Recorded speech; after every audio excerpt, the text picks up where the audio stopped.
प्रभु मेरी सहायता करें, हम सभी प्रियों की सहायता करें। और एक विषय मेरे प्रियो जिसके बारे में हम देखेंगे। आइए पहले परमेश्वर पिता से प्रार्थना करें। इस समय प्रार्थना की बहुत आवश्यकता है, हमेशा के जैसे, और फिर आगे बढ़ेंगे। सर्वशक्तिमान पिता परमेश्वर, बड़े आदर के साथ में, नम्रता और दीनता के साथ में प्रभु यीशु मसीह के नाम से आपके चरणों में आते हैं। खुदावन बाप, आपने इन बेहतरीन गवाहियों को हमारे जीवन में दिया, इसलिए आपका नाम का धन्यवाद। सुंदर दिन को दिखाने के लिए धन्यवाद। इस मीटिंग के लिए हम आपके नाम को सराहते हैं प्रभु जी। आपने सुंदर समय दिया, सब प्रियों को इकट्ठा किया, सबके जीवन में स्वतंत्रता को दिया प्रभु जी, अपने वचन के कहे हुए के अनुसार। इसलिए हमें आपके नाम को धन्यवाद देते हैं प्रभु जी। आप मेरी सहायता करें, मेरे प्रियों की सहायता करें कि आज के दिन के लिए प्रभु जी, आज के दिन में हम आपके जीवित कलाम से आपकी इच्छा के अनुसार मैं कुछ बातों को सीख सके। मैं तो नहीं जानता प्रभु जी क्या बोलना, परंतु आपने जो मुझे सिखाया और मुझे बताया प्रभु जी, इन बातों को मैं आपके भय में रख सकूं। आपकी आत्मा की सहायता चाहता हूँ। प्रभु यीशु मसीह के नाम से मांगता हूँ, दया से विनती सुने और ग्रहण कर ले। आमीन।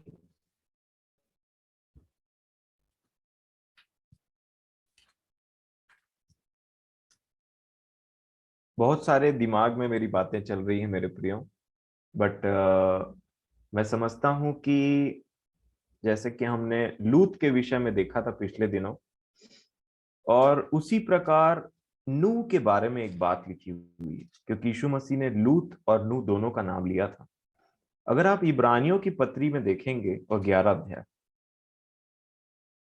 अगर आप इब्रानियों की पत्री उसका 11 अध्याय और 6वें वचन से मैं पढ़ना चाहूंगा। प्रभु हमारे साथ है, प्रभु यीशु मसीह की आत्मा हमारे साथ है और हमारी अगुवाई करती है हर एक बातों में। तो ऐसा माहौल जब होता है ना, जब पता नहीं रहता है क्या बोलना है करके, तब और बड़ा मजा आता है, क्योंकि प्रभु पूरा कंट्रोल ले लेते हैं।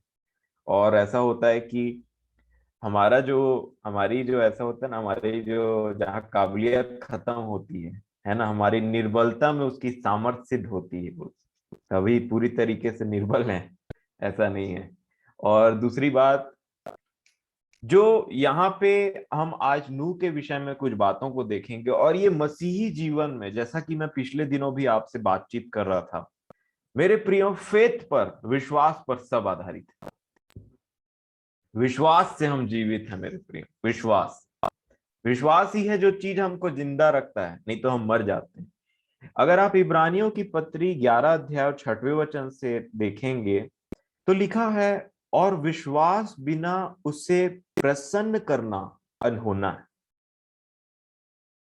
कालेब कल क्या बोलते हैं, सॉरी कल नहीं, कल हमने देखा कि कालेब क्या बोल रहे थे।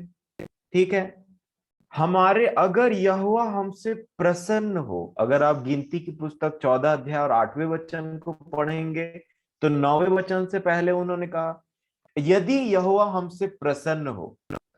हनोक के विषय में लिखा है, हनोक ने उठाए जाने से पहले परमेश्वर को प्रसन्न किया।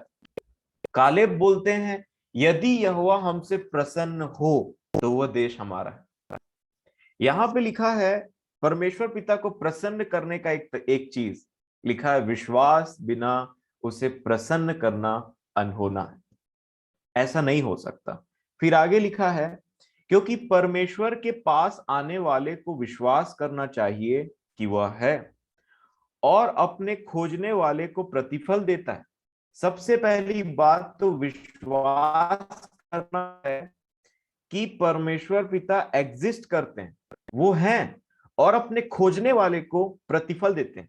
अगर आप नेहमिया की पुस्तक को ध्यान से पढ़ेंगे, अगर आप दाऊद के विषय में ध्यान से देखेंगे, और आप जितने पुराने नियम और नया नियम के लोगों के जीवन में आप एक क्वालिटी पाएंगे। मैं नेहमिया की बात और दाऊद की बात इसलिए बोलता हूं क्योंकि पिछले दिनों में हमने देखा है इन बातों को। दाऊद के साथ में कुछ गड़बड़ी होती थी तो वो किसी व्यक्ति को नहीं बोलते थे, परंतु परमेश्वर पिता को बोलते थे कि परमेश्वर पिता आप जानते हैं ये बातें मुझ पर घटित हो रही हैं। नेहमिया के साथ में कुछ होता था तो नेहमिया बोलते थे कि यहोवा इन बातों का लेखा ले, और कभी बोलते थे कि यहोवा मेरी ये बातें यहोवा को स्मरण रहे। मतलब वो परमेश्वर पिता के निकटता में कुछ बातों को कर रहे थे। विश्वास, विश्वास बिना उसे प्रसन्न करना अनहोना है। फिर आगे क्या लिखा है, क्योंकि परमेश्वर के पास आने वाले को विश्वास करना चाहिए कि वह है और अपने खोजने वालों को प्रतिफल देता है, प्रतिफल भी देता है। देखिए, अगर परमेश्वर पिता है तो वो एक रिवॉर्डिंग परमेश्वर है। वो कभी भी अपने लोगों को अकेला नहीं छोड़ता है, प्लस उसके साथ में जैसे जैसे आप उनमें आगे बढ़ते जाएंगे वैसे वैसे आपको पता चलते रहेगा कि कोई है। कई बार हम बोलते हैं विश्वास हमको है, प्रभु भी बोलते हैं कि अच्छी बात है, और उसके साथ में हमारे विश्वास को बढ़ाने के लिए कुछ काम को वो करते हैं। प्रभु यीशु मसीह ने चेलों के विश्वास को बढ़ाने के लिए बहुत सारे काम किए। और हमारे जीवन में जैसे देखिए, कभी कोई वचन बोल देता है, कभी हमारे जीवन में वो आवश्यकताएं रहती हैं, कभी कुछ ऐसी बातें रहती जिसके लिए हम एकदम से ऐसा लगता है कि प्रभु है क्या। और उतना टाइम ही एक ऐसी आवाज आ जाती है, या आप बाइबल पढ़ते रहेंगे या फिर कोई प्रीचिंग, या तो फिर आपको मन में इतना कॉन्फिडेंस मिल जाता है कि मैं तेरे साथ में हूं, मत डर क्योंकि मैं तेरे साथ हूं। ये परमेश्वर पिता ऐसे परमेश्वर पिता नहीं है जो कि मैं बोलना चाहूंगा कि सिर्फ जो पुस्तक में रहने वाले हैं, परंतु ये परमेश्वर पिता मेरे और आपके साथ साथ चले हुए हैं।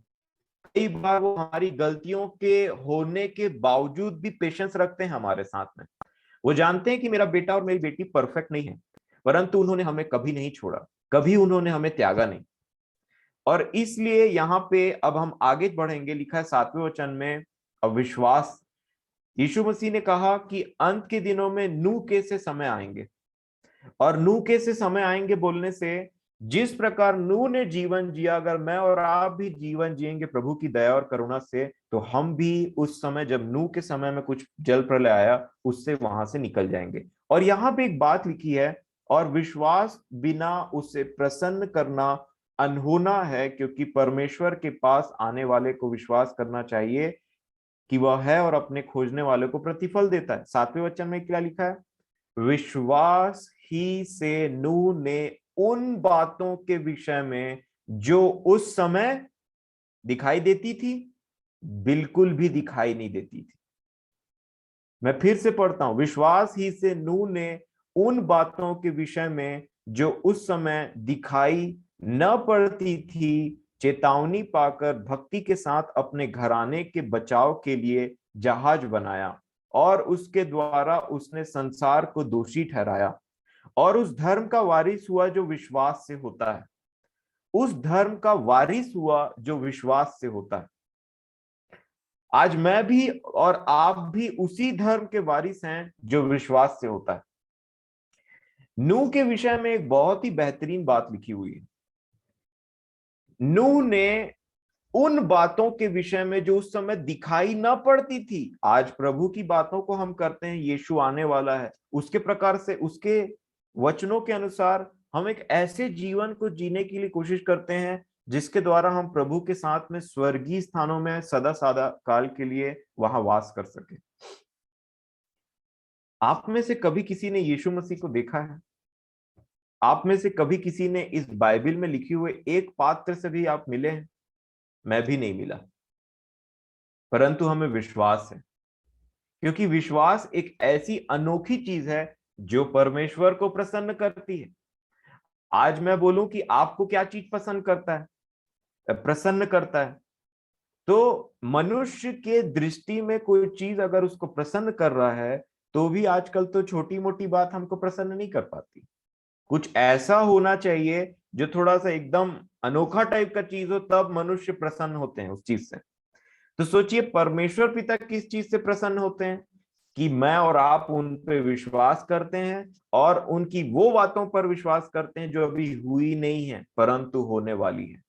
और इस जीवन को जो विश्वास हमारा अनदेखी वस्तुओं पर है ना, उसके ऊपर अटैक क्या होता है, देखी वस्तुओं से। क्योंकि हमारा विश्वास तो अनदेखी वस्तुओं पर निर्धारित है, परंतु जो आसपास की दिखने वाली वस्तुएं हैं ना, दिखने वाली चीजें हैं, वही हमको बिगाड़ती है। इसीलिए पौलुस ने कहा कुरिन्थियों की कलीसिया को, मैं ना एक बात से डर जाता हूं, मैं एक बात से डर जाता हूं। और वो एक बात ऐसी, अगर आप दूसरा कुरिन्थियों उसका 11 अध्याय निकालेंगे और एक वचन से हम पढ़ेंगे, दूसरा कुरिन्थियों 11 अध्याय 1 वचन, बड़े ध्यान से देखेंगे आज। ऐसा नहीं है कि बोलना है तो मैं कुछ भी बात बोल दूं आपके सामने में। परमेश्वर पिता को उपस्थित जान करके हम ये बातों को सुनते हैं, और जैसा संडे हमारे लिए वैसा मंडे और बाकी के दिन। लिखा है दूसरा कुरिन्थियों 11 का 1, यदि तुम मेरी थोड़ी सी मूर्खता सह लेते तो क्या ही भला होता, हाँ मेरी सह भी लो। फिर वो बोलते हैं क्योंकि मैं तुम्हारे विषय में ईश्वरीय धुन लगाए रहता हूं, इसलिए कि मैंने एक ही पुरुष से तुम्हारी बात लगाई है कि तुम्हें पवित्र कुंवारी के समान मसीह को सौंप दूं। परंतु मैं डरता हूं कि जैसे सांप ने अपनी चतुराई से हव्वा को बहकाया, वैसे ही तुम्हारे मन उस सिधाई और पवित्रता से जो मसीह के साथ होनी चाहिए कहीं भ्रष्ट न किए जाए। इतना बड़ा प्रभु का दास जो इतने सारे कलीसियाओं को स्थापित किया, एक पर्टिकुलर कलीसिया को लेकर के बात बोलते हैं कि मुझे ना एक बात का डर लगता है, इतना प्रयास तो मैंने किया, परंतु तुम्हें कुंवारी के समान मैं सौंपना भी चाहता हूं, परंतु एक बात से मुझे डर लगता है, और वो एक बात जिससे मैं भय खाता हूं वो है शैतान। जिस प्रकार हवा को बहका दिया उस प्रकार कहीं तुम्हें भी बहका करके मत ले जाए। और ये जो पवित्र कुंवारी वाला सिस्टम है, जैसे हमने पिछले दिनों देखा कि व्यभिचारिणी का मतलब क्या होता है ना, हमने देखा कि वैश्या का मतलब क्या होता है। ये संसार और इसकी बातें, इसके लुभावने वाली बातें जो है वो बहुत ही भयंकर एक मोहित का काम करती है, जो जैसे हवा को उसने बहकाया वैसे ही वो बहकाता है हमको भी। जिस चीज को परमेश्वर ने मना किया उसी चीज को लुभाने वाली बात समझा करके हमको भी बहकाने की कोशिश करता है। और प्रभु वही चाहते हैं, बार बार बार बार परमेश्वर पिता वही चाहते हैं, यीशु मसीह की यही इच्छा है, मेरी जो कलीसिया है। जैसे मैं सीख रहा था ये बात को कि लिखा है प्रकाशित वाक्य में 7 लैंप स्टैंड लिखे हैं, रखे हैं, और यीशु मसीह की उपस्थिति कहाँ पे है, उनके बीच में वो चलता फिरता है, लिखा है, और वो कलीसिया को दर्शाती है मेरे प्रिय। तो प्रभु यीशु मसीह का काम ही यही है, कलीसिया को तैयार करना, और अगले का काम ही यही है कि कलीसिया को बहका करके ले जाना। अगर आप नीति वचन की पुस्तक देखेंगे तो मैं आपसे विनती करूंगा कि आप अपने दिमाग में इन बातों को, अपने मन में, जैसा नए वाचा के हम हैं और पवित्र आत्मा हमारे हृदयों में इन बातों को लिखते हैं, उसी प्रकार आज हम इन बातों को देख लें।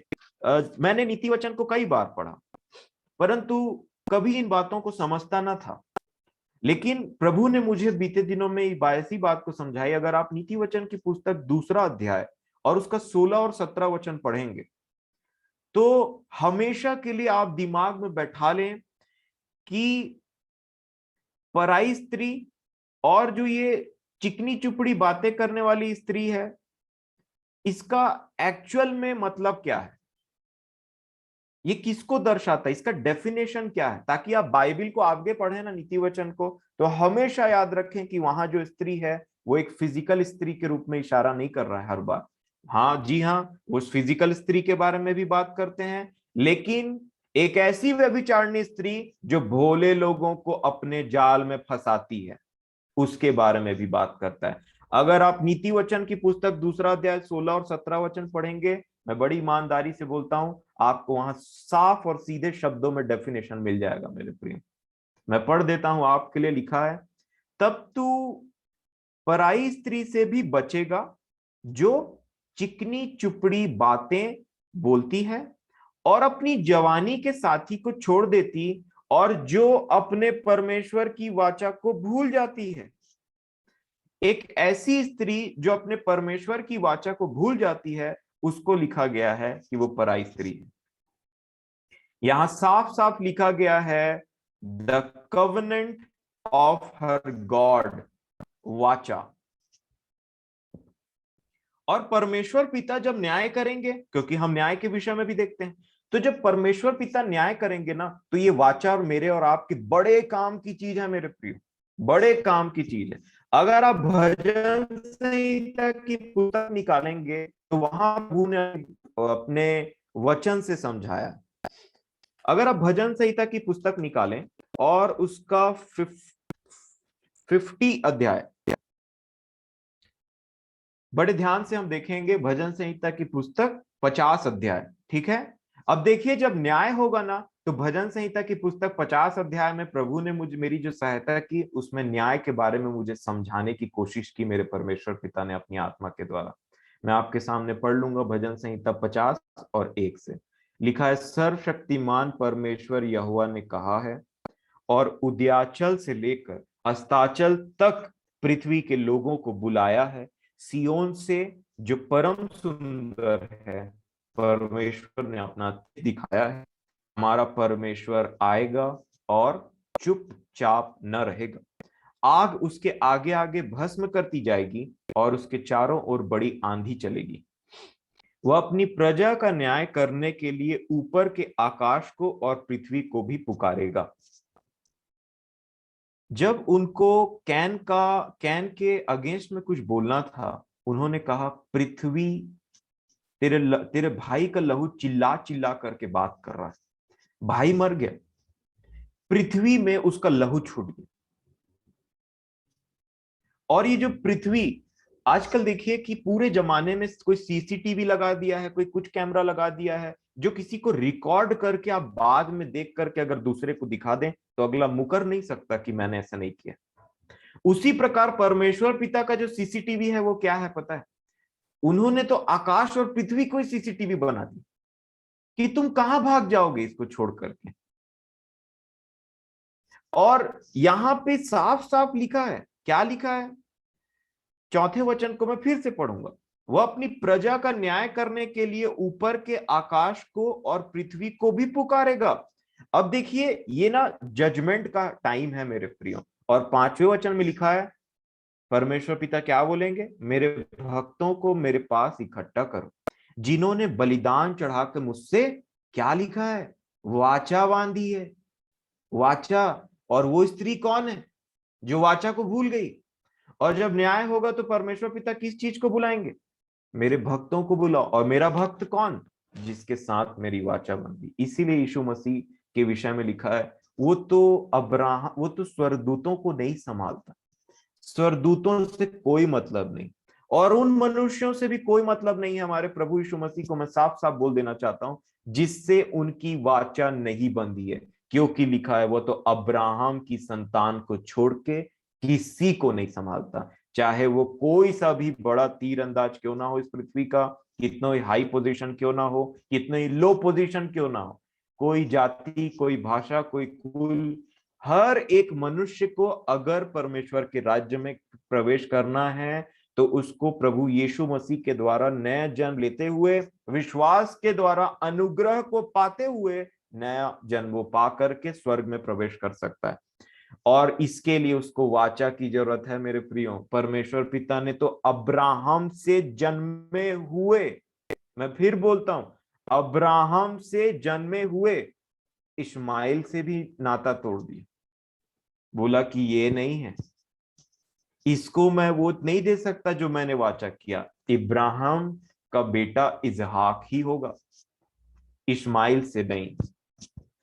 अब्राहम कभी नहीं चला परमेश्वर पिता के सामने में, क्योंकि अब्राहम की चाहत ये थी कि प्रभु कुछ नहीं होता ना, ये इस्माइल को भी आप उसमें शामिल क्यों नहीं कर लेते?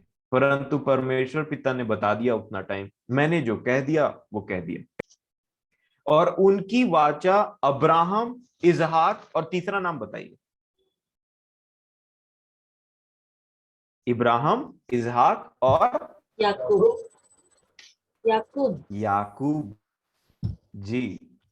अब याकूब वाला सिस्टम बहुत गजब का है जो प्रभु ने मुझे सिखाया। अब्राहम, इजहाक और इजराइल। अब्राहम, इजहाक और इजराइल मेरे प्रियो।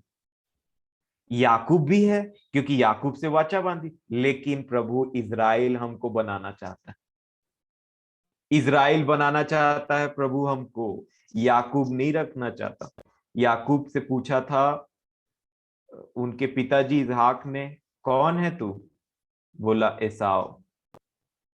जब प्रभु से फाइटिंग हो रही थी, बोला क्या नाम है तेरा? याकूब। आप देख सक रहे हैं, पहले पूछा कौन है भाई? मैं एसाव हूं, एसाव। अब प्रभु सामने आ गए, क्या नाम है तेरा? आशीष देने टाइम में तो आशीष मांग रहे थे याकूब, मुझे आशीष नहीं देगा तो मैं जाने नहीं दूंगा। तो बोले क्या नाम है बता तेरा। प्रभु को पता नहीं था कि क्या नाम है जिससे वो आए हैं लड़ाई करने के लिए। बोलता है याकूब नाम है मेरा। प्रभु ने, वहां पे दूत ने क्या कहा? अब से याकूब नहीं बोलना, अब से तुम इज़राइल हो। अब से पतरस नहीं हो, अब से तुम कैफा नहीं हो, अब से तुम पतरस हो। अब से तुम शाऊल नहीं हो, अब से तुम पौलुस हो। इसी को प्रभु ने बड़े अनुग्रह के साथ में, मेरी बुद्धि कहाँ है सब बात समझने की, इस यशाया नबी की पुस्तक 43 अध्याय में मुझे लेकर के गए। यशाया नबी की पुस्तक 43 अध्याय और एक वचन निकालिए तो क्या लिखा है? 43 का एक, यशाया लिखा है, हे इज़राइल तेरा रचने वाला, ठीक है, हे इज़राइल तेरा रचने वाला, और हे याकूब तेरा सृजनहार यहोवा अब यूं कहता है। यहां रचने वाला और सृजनहार दोनों, दोनों परमेश्वर पिता है।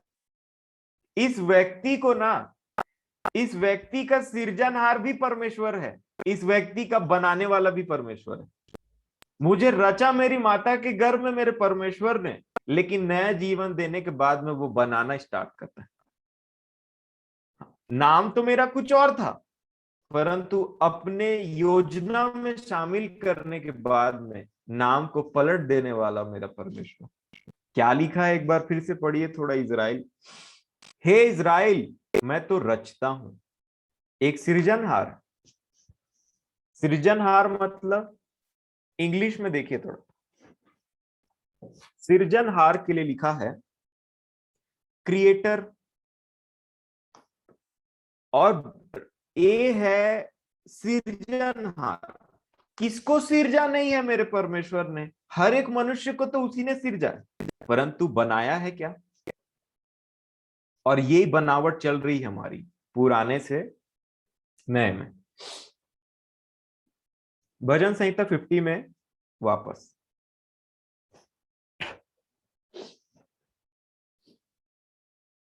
भजन संहिता 50 के जो वाचा वाले पार्ट को देख रहे थे, देखिए यहां पे ना दो बात की चर्चा परमेश्वर ने बहुत क्लियर कर दी है मेरे लिए। भजन संहिता 50 के 5 में क्या लिखा है? मेरे भक्तों को मेरे पास इकट्ठा करो जिन्होंने बलिदान चढ़ाकर मुझसे वाचा बांधी है। अभी हमने देखा सृजनहार आप कोई भी क्यों ना हो, कैसे भी पैदा क्यों ना हुए, कैसे भी विचार के क्यों ना हो, किसी भी घर में पैदा क्यों ना हुए, वो सृजनहार है। और जब प्रभु के पास आ जाते हैं, जीवन को समर्पण कर देते हैं, तो वो बनाने वाला है, फॉर्मर है, बनाता है। जैसे कि उन्होंने कहा, जैसा मिट्टी कुम्हार के हाथ में है ना, वैसे इज़राइल का सारा घराना मेरे हाथ में है, मैं उसे कभी भी बना सकता हूं। वो बनाने वाला परमेश्वर है। और इसीलिए याद रखिए, किसका परमेश्वर? इसहाक, इब्राहिम, इसहाक, इज़राइल। इज़राइल, बोलिए इज़राइल। अब आप बोलेंगे नई नई बातों को बता करके भाई कंफ्यूज मत करो, तो आपको एक वचन पढ़ा देता हूं जिससे मैंने इस बात को सीखा। अगर आप राजाओं की पुस्तक निकालेंगे, मैं समझता हूं पहला राजाओं में होना चाहिए,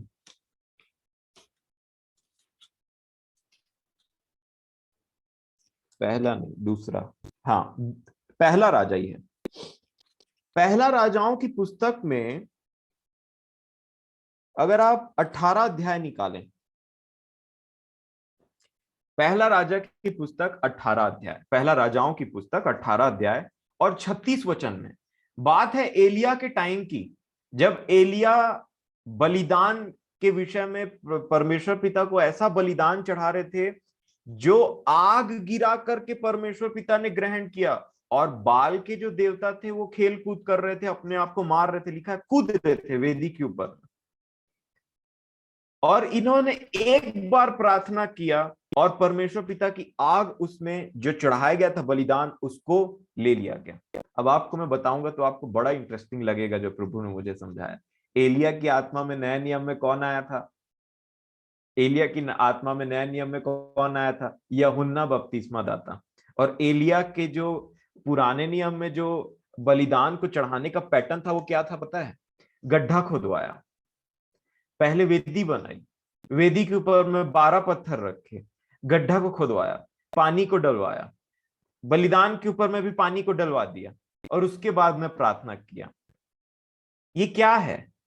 ये 12 पत्थर प्रभु यीशु मसीह के 12 चेले हैं। और ये जो बलिदान ऊपर में रखा वो खुद उसके ऊपर में प्रभु अपने आप को बलिदान करके चढ़ा दिए। यूहन्ना बपतिस्मा देता था पानी से, इसीलिए पानी का वहां पे वर्णन है कि पानी से पूरे चीज को उन्होंने फैला दिया। और जब पानी का बपतिस्मा होता है और बलिदान उसमें चढ़ाया जाता है तब आती आग। इसीलिए कहा मैं तो पानी से बपतिस्मा देता हूं परंतु मेरे बाद जो आने वाला है वो तुमको आग से बपतिस्मा देगा, पवित्र आत्मा और आग से बपतिस्मा देगा। और यही चित्र बताता है वहां पुराने नियम में। प्रभु ने मुझे ऐसा समझाया। और जब मैं बलिदान के विषय में देख रहा था तो एलिया ने स्पेसिफिकली उस प्रोटोटाइप को फॉलो नहीं किया जो पुराने समय से चलते आ रहा था, अब्राहम, इसहाक और याकूब, परंतु इन्होंने यहां पे एक और बात को कहा। 36 वचन को देखिए तो, पहला राजाओं 18 अध्याय 36 वचन लिखा है, फिर भेंट चढ़ाने के समय एलिया नबी समीप जाकर कहने लगा, हे अब्राहम इसहाक और हे अब्राहम इसहाक और इजराइल के परमेश्वर। हाँ मेरे प्रियो, अब बात आ गई नए जीवन की। इजराइल का परमेश्वर। याकूब का नाम नहीं लिया, मैं तो बड़े ताजुब में था क्योंकि यूजुअली जब जब मैंने पुराने नियम में पढ़ा है तो लिखता था हे अब्राहम, इसहाक और याकूब के परमेश्वर, परंतु जब आग गिरने की बारी आई ना तो अब्राहम, अब्राम नहीं का, अब्राहम का, फिर इसहाक का, फिर इजराइल का, और जो नया होता है उसमें आग आती। क्योंकि पहले क्या बोला? वो परमेश्वर है हमारा जो आग गिरा करके उत्तर देता है। वो परमेश्वर है हमारा जो आग गिरा करके उत्तर देता है। अब वापस भजन संहिता 50 में आ जाइए।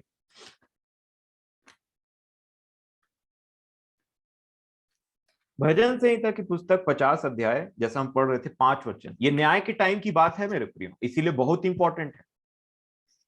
लिखा है, मेरे भक्तों को मेरे पास इकट्ठा करो। भजन संहिता 50:5, मेरे भक्तों को मेरे पास इकट्ठा करो जिन्होंने बलिदान चढ़ाकर मुझसे वाचा बांधी है। स्वर्ग उसके धर्मी होने का प्रचार करेगा क्योंकि परमेश्वर तो आप ही न्यायी हैं। 2 चीज, पहला बलिदान, दूसरी वाचा। मैं फिर बोलता हूं, पहला बलिदान, दूसरा वाचा। बलिदान कौन है? मैं और आप। वाचा किसने बांधी? मेरे परमेश्वर ने उससे और आपसे।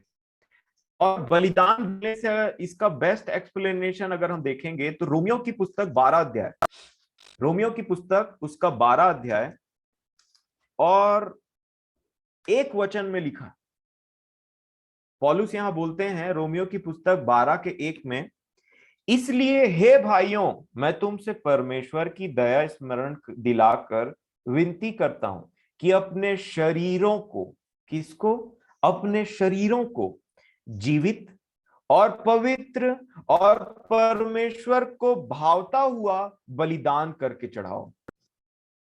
ये जो भजन संहिता में जो कॉन्सेप्ट दिया है, जो परमेश्वर पिता बोलते हैं, मेरे भक्तों को बुलाओ जिन्होंने बलिदान चढ़ाया और मुझसे वाचा बांधी है। बलिदान मैं और आप हैं, ये मेरा और आपका शरीर है मेरे प्रियो, जहां परमेश्वर रखता है। अपने आप को जीवित बलिदान चढ़ाना है।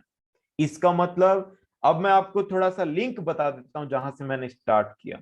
पौलुस ने कहा, मैं डरता हूं एक बात से कि जिस प्रकार हवा को उसने बहकाया कहीं तुमको भी ना बहका दे। ये बहकाने वाला काम स्टार्ट होता है, और जब बहकावा स्टार्ट होता है तो मैंने आपको फिर बताया नीति वचन, अगर आप 2 के 16 और 17 को पढ़ेंगे तो लिखा है, ये जो पराई स्त्री है, एक तो यीशु मसीह की स्त्री है, मैं और आप कलीसिया, परंतु जो पराई स्त्री होती है वो वाचा को भूल जाती। और जब वाचा ही नहीं है तो बलिदान कहां से होगा? क्योंकि वाचा और बलिदान तो एक दूसरे से इंटरकनेक्टेड है। और जब परमेश्वर पिता न्याय के लिए प्रकट होते हैं तो ये दो क्वालिटी मेरे और आप में देखेंगे, वाचा और बलिदान। वाचा के लिए लिखा है अपने, बलिदान के लिखा है अपने शरीरों को, है ना, जीवित और पवित्र और परमेश्वर को भाने वाला। इतना पवित्र जीवन है तब ग्रहण करेगा। और अगर ऐसा जीवन नहीं है तो कितनों ही बलिदान चढ़ाते हैं जो रह जाए हम कैन के समान, ग्रहण नहीं हो पाए। और ये जो हम बलिदान को चढ़ाने की कोशिश करते हैं प्रभु यीशु मसीह के नाम से, इसी बलिदान के बीच में शैतान उनको खत्म करने की कोशिश करता है। कवेनेंट क्या है? वाचा बोलने से आज वाचा क्या है? इब्रानियों की पुस्तक में हमने देखा है इन बातों को। इब्रानियों की पुस्तक में लिखा है कि वो वाचा क्या है।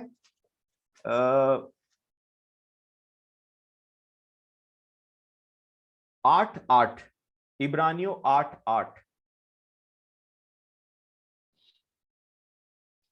मैं पढ़ लूंगा आपके सामने। इब्रानियों 8:8 लिखा है, पर वह उन पर दोष लगाकर कहता है, प्रभु कहता है, देखो वे दिन आते हैं कि मैं इज़राइल के घराने के साथ और यहूदा के घराने के साथ नई वाचा बांधूंगा, नया कवनेंट। आपको पता है आपके नए नियम जो आप, हाँ, मैं और आपके, मेरे बाइबल के ऊपर में लिखा है नए नियम और पुराना नियम। एक्चुअली में वो पुराना कवनेंट और नया कवनेंट है, पुरानी वाचा और नई वाचा। और ये है नई वाचा। वाचा और बलिदान को नहीं पता तब तो हम तो इधर उधर ताकते रह जाएंगे, न्याय के दिन मुश्किल हो जाएगा। इसीलिए लिखा, देखिए बलिदान के विषय में हमने देखा कि बलिदान मैं और आप हैं। और कैसा बलिदान? अपने एक एक अंग को टुकड़ा टुकड़ा करके चढ़ाना पड़ेगा। एलिया ने कैसे टुकड़ा टुकड़ा किया था बलिदान को, तब ना आग आई। और उसको धोना पड़ेगा। पहले तो वेदी बनाया एलिया ने, उसके बाद में क्या किया, वेदी बनाने के बाद में बलिदान को टुकड़े टुकड़े टुकड़े करके रख दिया। उसी प्रकार हमारे जीवन की जो पुराने जो मनुष्यत्व है ना, उसको टुकड़ा टुकड़ा टुकड़ा करके बलिदान चढ़ाना पड़ता है। वचन से धोया जाता है हमको, पानी डाला वेदी के ऊपर में, पानी डाला और वो जो बलिदान था उसके ऊपर में, और तब परमेश्वर की आग उतरती है और उसको बोला जाता है कि वो ग्रहण योग्य है। मेरे प्रियो, अभी क्या चल रहा है? आग उतरी है कि धोया जा रहा है पानी से, है ना? क्योंकि पहले तो वेदी बनानी पड़ती जिसमें बलिदान को रखा जाएगा। वेदी बनाया, बलिदान को टुकड़े टुकड़े करके रखा और पानी डाला। बोलो, चारों तरफ पानी, इसके ऊपर भी पानी और जो गड्ढा बना है उसके ऊपर भी पानी। और जब पानी, ये ऐसा पानी है जिसको आग भस्म करती है, और वही पानी है परमेश्वर का वचन जो वेदी और बलिदान के ऊपर में आज और मेरे ऊपर चढ़ता है और वो हमको साफ करता है। और फिर एलिया ने प्रार्थना की, और एलिया की जगह आज कौन है? प्रभु यीशु मसीह। प्रभु यीशु मसीह प्रार्थना करते हैं और आग निकल करके आती, क्योंकि यूहन्ना ने स्वयं कहा, क्या कहा? उन्होंने कहा कि मैं तो पानी से तुमको बपतिस्मा देता हूं, परंतु मेरे बाद एक आने वाला है, वो तुम्हें आग और पवित्र आत्मा से बपतिस्मा देगा। पानी इनफ नहीं है। एलिया ने पानी डाला, परंतु बात किसकी लगी थी? आग गिरना चाहिए, आग आना चाहिए। पानी से काम नहीं चलेगा, पानी से काम नहीं चलेगा। पौलुस बोलते हैं तुमने पवित्र आत्मा पाया, वो बोलते हैं पवित्र आत्मा क्या? सिर्फ पानी लगा था उतना टाइम, आग नहीं गिरी थी।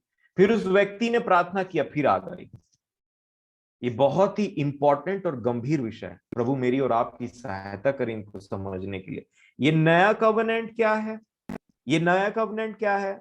और इसके बाद में 10वें वचन में इसको समझाया, लिखा है, फिर प्रभु कहता है कि जो वाचा मैं उन दिनों के बाद इज़राइल के घराने के साथ बांधूंगा, वो पुरानी बातें बीत गई।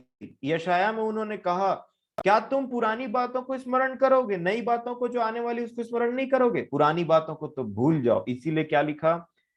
फिर प्रभु कहता है कि जो वाचा मैं उन दिनों के बाद इज़राइल के घराने के साथ बांधूंगा। क्या है वो वाचा? वह ये है, वह ये है कि मैं अपनी व्यवस्था को उनके मनों में डालूंगा और उसे उनके हृदयों पर लिखूंगा, और मैं उनका परमेश्वर ठहरूंगा और वो मेरे लोग ठहरेंगे।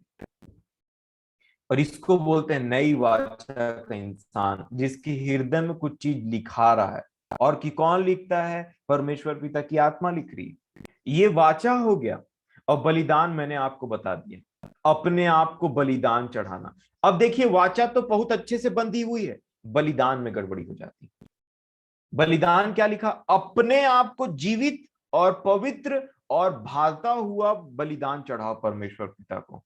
और इसी को शैतान टारगेट करता है, हमारे शरीर को।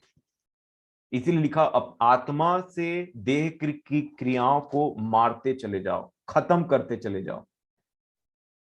और इसी को आज हम थोड़ा सा डिटेल में समझेंगे। समय, अरे 9:20 हो गया समय तो। और इसके विषय में चलिए, ज्यादा टाइम नहीं लूंगा मैं। और इसको आपको एक हिंट देता हूं। हिंट बोलने से एक आपको डायरेक्शन दूंगा, ताकि आप इन वचनों को अच्छे से मनन कर सकें, मनन कर सकें मेरे प्रियो। और इसके लिए गलातियों की पुस्तक निकालिए थोड़ा, गलातियों की पुस्तक, और उसका 3 अध्याय। गलातियों की पुस्तक, उसका 3 अध्याय। जिस बात से पौलुस डर रहे थे ना, उन्होंने कहा मैं डरता हूं एक्चुअल में कि शैतान तुमको कहीं हवा के समान बहका करके ना ले जाए, डिसीव मत कर दे, मैं डरता हूं। और यहां पे एक बात लिखी, हम जानते हैं कि कैसे डिसीव किया उसने हवा को, कैसे डिसीव किया। और यहां पे क्या लिखते हैं वो, गलातियों की कलीसिया को पौलुस बोलते हैं, गलातियों 3:1 मैं पढ़ना चाहूंगा आपके सामने में। हे निर्बुद्धि गलातियों, किसने तुम्हें मोह लिया? किसने तुम्हें मोह लिया? इंग्लिश में लिखा, हु हैज बिविज्ड यू? किसने तुम्हें मोहित कर लिया? और इनके केस में किसने इनको मोहित किया था? वो थी व्यवस्था, वो थी व्यवस्था। बोलते हैं मानो तुमको तो तुम्हारे आंख के सामने में यीशु मसीह को क्रूस पे लटकाया हुआ दिखाया, तुम कैसे फिर गए? मेरे प्रियो, यहां ये वचन को आप ध्यान से पढ़े और अंडरलाइन करें, और आपको जो करता है करने बने। यहां पे लिखा है, किसने तुम्हें मोह लिया? मोहित। आपको, आपने देखा होगा, लोग बोलते हैं वशीकरण। किसी को कुछ ऐसे दिखाया जाता है, पेंडुलम बोला जाता है, इसी को देखते रहो देखते रहो देखते रहो, ऐसे हिप्नोटाइज कर देते हैं इंसान को। मोह लिया, उसके बाद उसके दिमाग में कोई वश नहीं होता। आप जानते हैं इस संसार में बहुत सी मोहित बातें चल रही हैं। आज जो लड़का लड़की के प्रेम है, आज जिसको ये संसार प्रेम का नाम देकर के बैठा है, वो असली में मोहित है। प्रेम को तो संसार जानता ही नहीं है, प्रेम तो यहां है। प्रेम तो मेरा परमेश्वर है। परमेश्वर ने कहा, परमेश्वर के वचन में लिखा है, परमेश्वर प्रेम है। और उसी प्रेम की 2-4 बातों को लेकर के इस संसार में लिखा है मोहित। आप सोचिए मेरे प्रियो, आज एक दूसरे को लोग बोल रहे हैं कि मैं तुझसे प्रेम करता हूं, मैं तुझसे प्रेम करती हूं। वो क्या है? वो मोहित है। आप पूछिए कि क्यों उससे प्रेम करते हो, तो बोलेगा उसका बाल अच्छा है, उसकी पर्सनालिटी अच्छी है, उसकी आंख अच्छी है, उसके बातचीत करने का तरीका अच्छा है, उसके पास ये है, उसके पास वो है। किस चीज को देख करके इंसान आज प्रेम को बोलता है? बाहरी स्वभाव को। वो मोहित हो गया है अगले के बात करने के तरीके में, वो मोहित हो गया अगले के आंख के ऊपर में, वो मोहित हो गया अगले के बाल के ऊपर में, वो मोहित हो गया अगले के चाल चलन के ऊपर में, सब चीजों के ऊपर में। मैं आपसे सच बात कहता हूं, ये मोहित चल रहा है, ये पूरा मोहित किया जा रहा है। और इसको बोला जाता है प्रेम। आज किसने हमें मोह लिया? क्या किसी ने हमें मोह लिया है? कोई तो है जो हमें मोह लेने की कोशिश कर रहा है। इसीलिए क्या लिखा है, अगर आप नीति वचन की पुस्तक में आ जाएंगे तो क्या लिखा है यहाँ पे? नीति वचन की पुस्तक में बड़े ध्यान से समझे, प्रभु हमारी सहायता करें इन विषयों को समझने के लिए। बस थोड़ी देर और फिर खत्म। मुझे सच में पता नहीं चला कि टाइम कैसे निकल गया। और अगर आप नीति वचन की पुस्तक खोलेंगे, उसमें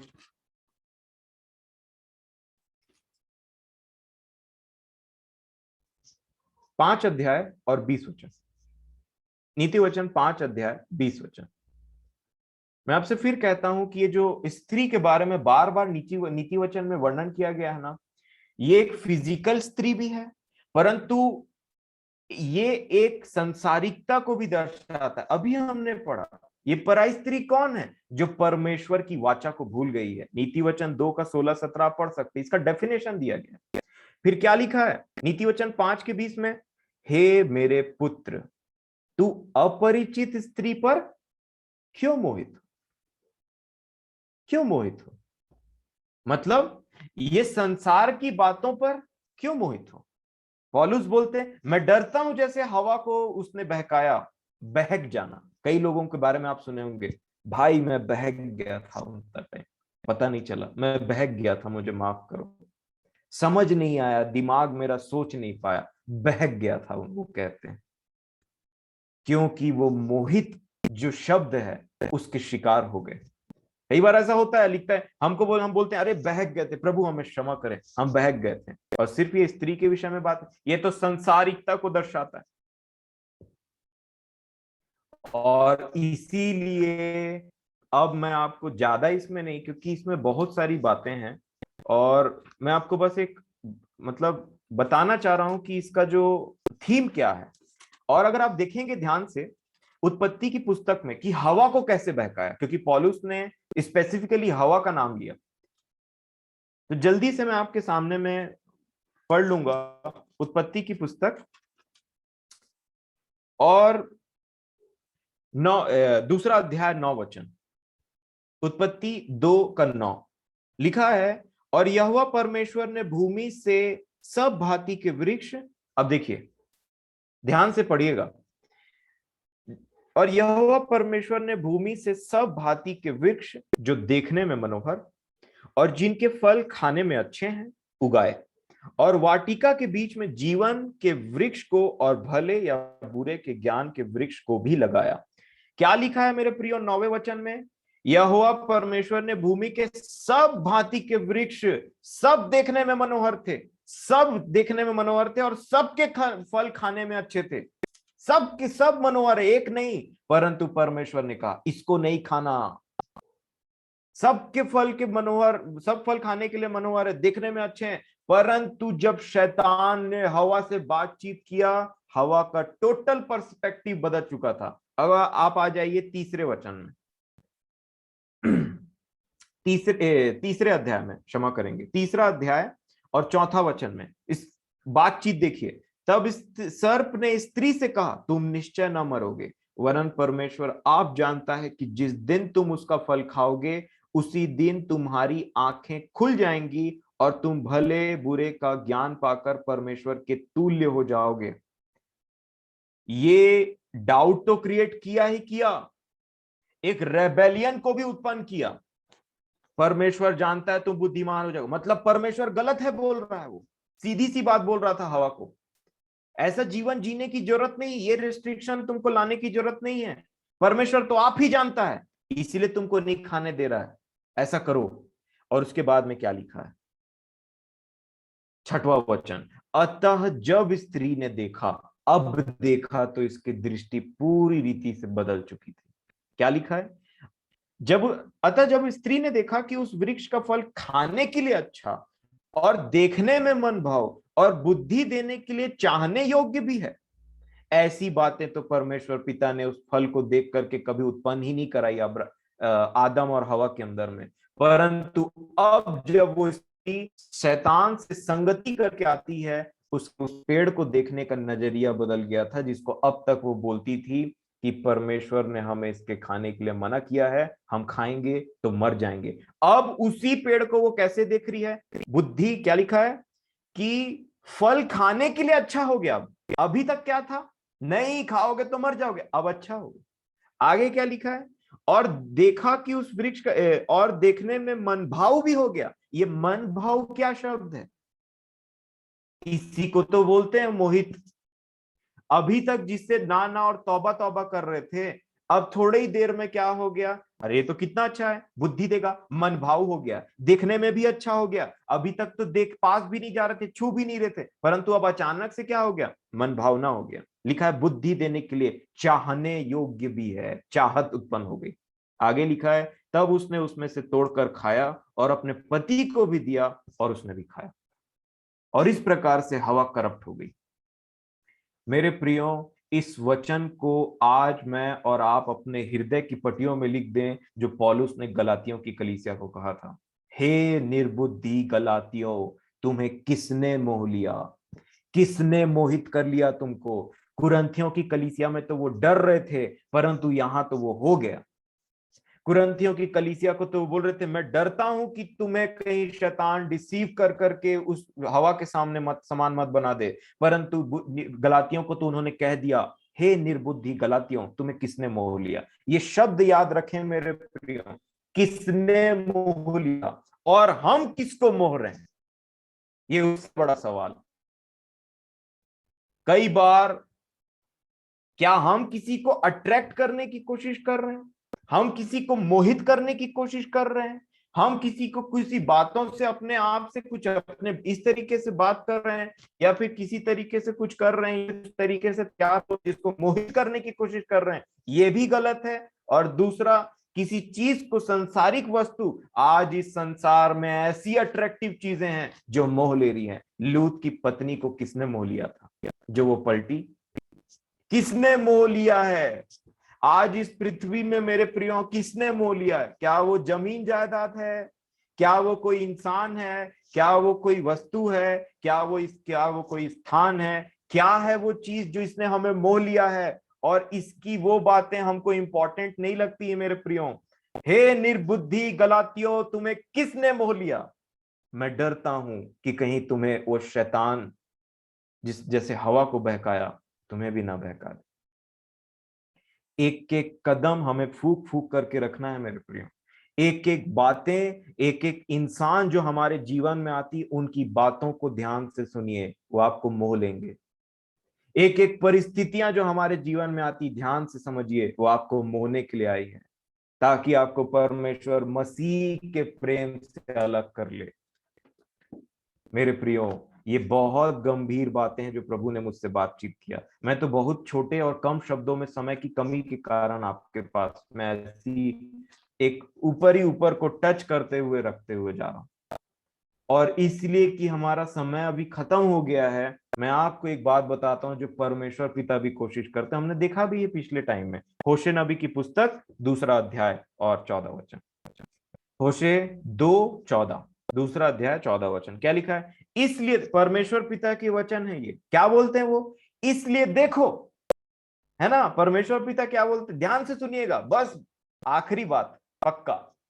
क्या लिखा है होशे 2:14 में, इसलिए देखो, परमेश्वर पिता बोलते हैं, इसलिए देखो, मैं उसे मोहित करके जंगल में ले जाऊंगा। अपनी कलीसिया को मैं भी मोहित करना जानता हूं, दोनों मोहित करने की ताक में। आपको क्या लगता है, परमेश्वर पिता हमें मोहित नहीं करते अपने प्रेम में, खींचते नहीं है अपने प्रेम में, ऐसे ऐसे कारनामों को हमारे बीच में नहीं करते हैं जिससे हमको पता चल जाता है मेरा परमेश्वर आज भी मेरे साथ है, मुझसे प्रेम करता है, उसके समान कोई नहीं है, मेरे यीशु मसीह के समान कोई नहीं है जो मुझसे प्रेम करे, मेरी दुर्बलताओं में मेरी सहायता करे। हम तो खींचे चले जाते हैं ऐसे परमेश्वर पिता के सामने। आज दादा ने क्या गवाही दी, मन से निकला, अरे वाह, क्या किया, परमेश्वर पिता के प्रेम ने मोह ली, गले लगा लिया ऐसे कर। और जब परमेश्वर पिता का प्रेम हमारे आसपास में रहता है, वो हमको गले लगा करके रखते हैं, तो हम न दाएं देखते हैं न बाएं देखते हैं। अगर कोई बोलता है हाय हेलो, मेरे पास आओगे क्या, हम बोलते हैं बाय, कभी मत आना दोबारा। हमारे पास एक ऐसी चीज है जिसकी वजह से उसको छोड़ करके हमारे पास में किसी और के पास जाने की जरूरत नहीं है। पैसा चाहिए, नहीं चाहिए, इतना ही ठीक, वो दे तो ठीक है, वो ना दे तो ठीक है। इज्जत चाहिए, नहीं, हम इतने में ही ठीक है। और उन सब चीजों को हम परमेश्वर के उस महान अनुग्रह से, जो अपने हमारे अपने बाड़े, अपने प्रेम के बाड़े में हमको बांध लेता है, हम किसी से मोहित नहीं होते मेरे प्रिय, और होना भी नहीं चाहिए। कभी कभी पहले के जीवन में हो जाते थे, परंतु चलते चलते आगे हम देखें कि पिछले बार हमने ऐसा किया था, प्रभु नाराज हो गए, और उसके बाद में हमने उन बातों को करना छोड़ दिया। यही आज का संदेश है, और मैं आपसे विनती करूंगा कि आप इस पर बड़ा मनन करें, कि आज वो कौन सी बात है जो हमें मोहित करके बैठी हुई है और परमेश्वर के और आशीषों को पाने से वो हमको ब्लॉक कर देती है। परमेश्वर पिता चाहते हैं कि हम उन मोहित करने वाली वस्तुओं को ना लताड़ दें पैर से। और इसीलिए पौलुस बोलते हैं, मैं तो कूड़ा कचरा समझता हूं इन बातों को, कूड़ा समझता हूं, कूड़ा है ये सब बातें मेरे लिए। आपने पढ़ा है ना, कूड़ा समझता हूं। एक वर्जन में लिखा डंग। मैंने आपको एक डिस्क्रिप्शन दिया था कुछ दिन पहले, ठीक है। काउ डंग, गोबर, वही समझते थे पौलुस ये सब पृथ्वी की ये सब बातों को, क्योंकि उनको पता था ये इसी के ही लायक है। ऐसा लिखा है एक ट्रांसलेशन में, मैंने पढ़ा है। और उसी प्रकार चलिए, अगर आपको काउ डंग नहीं समझना है तो कूड़ा कचरा में थोड़ा सा बहुत गंदा वाला कूड़ा को याद कर लीजिए, जो एकदम से घिनौना और स्मेल से भरा हो। वैसे ही इस पृथ्वी की बातों को हमको समझना है मेरे प्रियो, नहीं तो मोहित हो जाएंगे। आज आपने देखा, मैंने बोला था आपको पिछले दिनों में, इस पृथ्वी के नाश होने से पहले अट्रैक्शन इतना ज्यादा बढ़ जाएगा। घर के सामानों में अट्रैक्शन, बाल बनाने के तरीकों में अट्रैक्शन, चेहरे का अट्रैक्शन, कपड़ा का अट्रैक्शन, गाड़ी का अट्रैक्शन, बिल्डिंग का अट्रैक्शन, घरों का अट्रैक्शन, काम का अट्रैक्शन, सैलरी का अट्रैक्शन, अट्रैक्शन ही अट्रैक्शन। क्यों? क्योंकि ये आपको मोहित करना चाहती, क्योंकि ये मुझे मोहित करना चाहती। अट्रैक्शन कोई क्यों बढ़ाता है अपना? ताकि मोहित कर ले और परमेश्वर के उस महान प्रेम से अलग कर ले। इसीलिए पौलुस ने कहा मैं डरता हूं, और इसीलिए गलातियों की कलीसिया को कहा, हे निर्बुद्धि गलातियों, तुम्हें किसने मोह लिया? Question mark. प्रभु नहीं चाहता कि हमको उसके प्रेम के बिना और कोई मोह ले। और इसीलिए आज के विषय में ये बातों को हम ध्यान दें। विश्वास से ऐसे जीवन जिए मानो आप नूह के समान में उन चीजों को देखते हैं जो अभी दिखाई नहीं देती। जल प्रलय दिखाई नहीं दे रहा था, पानी दिखाई नहीं दे रहा था, जल का स्तर ऊपर भी नहीं हो रहा था, परंतु नूह ने कहा, परमेश्वर ने कहा ये होगा। तो प्रभु मेरी और आपकी सहायता करें और हम उन विषयों को ध्यान से देखें कि किसने मोह लिया है हमें, किसके चलते हमारा आत्मिक जीवन कम हो गया, थोड़ा सा स्पीड कम हो गया। क्या वो मोबाइल? मैं नहीं बोलता मोबाइल चलाइए, जैसे अमन चाचा गवाही देते हैं अपनी कि मैं मोबाइल पर विजय पा रहा हूं, मैंने फेसबुक चलाना छोड़ दिया, मैंने ये करना छोड़ दिया। मैंने भी बहुत सारी चीजों को छोड़ा है प्रभु की दया से। परंतु क्या होता है कि जब तक बच्चा जो है चाकू से काम करना नहीं जानता है, तो माँ बाप उसको चाकू से अलग करते हैं, बोलते हैं तुम चाकू से अलग रहो। बच्चा जब गाड़ी नहीं चलाना जानता है तो माँ बाप उसको गाड़ी खरीद करके नहीं देते हैं। परंतु वही जब इसका मतलब ये नहीं है कि चाकू और जो गाड़ी है वो काम की चीज नहीं है, उससे बड़े बड़े काम हो सकते हैं, वो बहुत ही काम की चीज हो सकती, लेकिन जब तक नहीं जानते हो चलाना, उससे दूर रहो। ये मेरा कॉन्सेप्ट है। और जिस दिन जान जाओगे चलाना, क्योंकि प्रभु ने सब चीजों को बनाने के बाद कहा सब अच्छा है, सब अच्छा है, इस्तेमाल करना जानो तो सब अच्छा है। परंतु जब तक इस्तेमाल नहीं करना जानते हैं तब तक पीछे रहो ना, नहीं तो हाथ कट जाएगा चाकू इधर उधर चलाओगे तो। जो चीज सब्जी काटने के लिए, उसी को पकड़ करके बच्चा किसी को फिर मार देगा। उसी प्रकार जो भी मोहित कर रहा है, आपके समय को खींच रहा है, उसको एक बार ना बोलिए प्रभु की दया से। प्रभु मेरी और आपकी सहायता करें इन विषयों में। समय के लिए धन्यवाद। मैं अपने परमेश्वर पिता को प्रभु यीशु मसीह के नाम से धन्यवाद देता हूं कि उन्होंने मेरी सहायता की, और हमेशा वो मेरी सहायता करते हैं, और विश्वास से हम जीवित हैं मेरे प्रियो। और मैं अपने महान परमेश्वर पिता का सचमुच में प्रभु यीशु मसीह के नाम से धन्यवाद देता हूं, अपने प्रियों के लिए धन्यवाद देता हूं खुदावन बाप का, कि परमेश्वर पिता ने मेरी सहायता की इन विषयों को बोलने के लिए।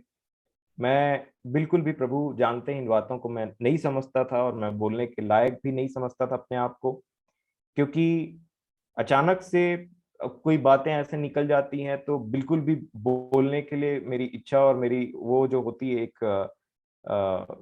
एक कॉन्फिडेंस, या फिर वो चीज तैयारियों के विषय में होता है, वो बिल्कुल भी मेरे बस की बात नहीं। इसलिए मैं अपने महान परमेश्वर पिता को धन्यवाद देता हूँ। और मैं जरूर जानता हूँ, क्योंकि आज मेरा विश्वास है मैंने नहीं, मेरे परमेश्वर पिता की आत्मा ने मेरे प्रियों से बातचीत किया है प्रभु यीशु मसीह के नाम से। इसलिए स्वर्गीय खुदावन बाप का, जो हमेशा हमारी सहायता करते हैं, मैं प्रभु यीशु मसीह के नाम से धन्यवाद देता हूँ। और इन विषयों के लिए जो आज हमारे बीच में निकली, प्रभु हमारी सहायता करें कि परमेश्वर पिता के प्रेम को छोड़ करके हम किसी बात में मोहित ना हो, परमेश्वर पिता हमारी सहायता करे कि विश्वास के द्वारा हम जीवित रहें और अनदेखी वस्तुएं जो आने वाली है, जो प्रभु यीशु मसीह का आगमन है, हमने कभी नहीं देखा प्रभु यीशु मसीह को आते हुए, और परंतु हम भी नूह के समान में विश्वास के साथ जीवित रहें।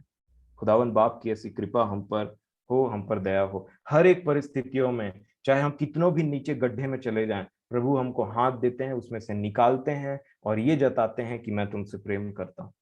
और वो हमेशा, आप कई बार हमको लगता है कि बाइबिल मत पढ़ो, अरे तू बाइबिल पढ़ने के लायक नहीं, अरे तू गीत गाने के लायक नहीं, अरे तू मेरे पीछे चलने के, प्रभु के पीछे चलने के लायक नहीं है।